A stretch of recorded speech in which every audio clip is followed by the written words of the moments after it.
Hello everyone, in this video I will be talking about what the t-test is, or sometimes called the student's t-test.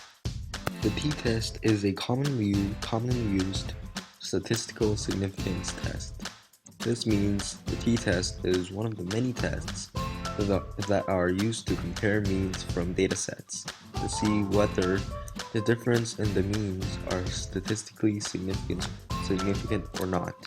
Unlike the ANOVA test that looks at 3 or more datasets, the t-test is used for scenarios with 2 groups only.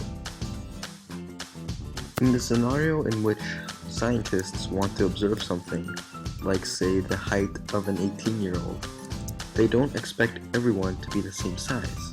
Of course, most of the people are about the same height, but there will always be people who are taller or shorter than everyone else.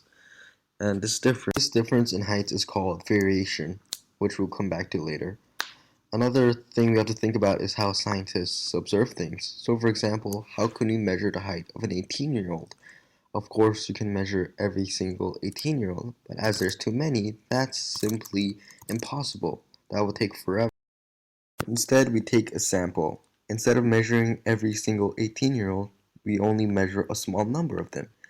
The idea is that since most 18-year-olds will be the same height, we can assume that this sample will be like the population and will be set for all 18-year-olds. But this isn't always true.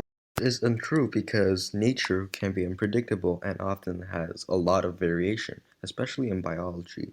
So when we see a pattern, we don't know if it's a real pattern or if we just picked up a weird sample due to that natural variation. Let's say the average height of 18-year-olds in town A is an inch taller than the average height in town B. In this case, how do we know for sure that we didn't accidentally make an error and pick an unusual amount of tall kids in one of these samples? How do we know that the kids in town A really are taller than the kids in town B? How do we know that this difference isn't by chance alone? This is where the t-test comes in. It allows us to compare results in terms of the variation in means, allowing us to say in confidence either the kids in town A really are taller or that the difference in height is actually due to natural randomness in our samples. By the way, all tests have some sort of hypothesis that is by default accepted as true. This is called null hypothesis. All tests also have a hypothesis that disputes the null hypothesis called the alternative hypothesis.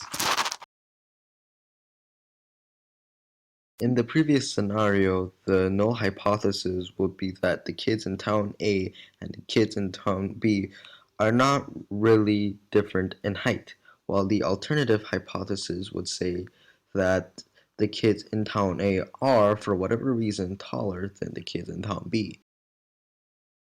Given the data you have, a t-test gives you the probability that your alternative hypothesis is true and that the random data you have might be observed in the real world with another set of random data. Generally, the difference between the two averages are more likely to be significant when 1. The difference between the averages is large, and 2. The sample size is large, and 3. The standard deviation is low.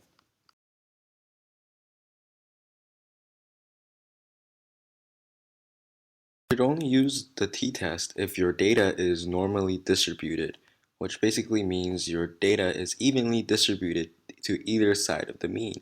If your data is skewed and it is not even like this, then you should use another test. This even distribution of data can actually happen naturally, and especially often with things like heights of people, blood pressure, and test marks, to name a few examples. In conclusion, the t-test is adaptable to many datasets, but be sure to remember the criteria, and as this was only a general overview of what a t-test is, make sure to continue paying attention to the rest of my group's work. Created using Powtoon.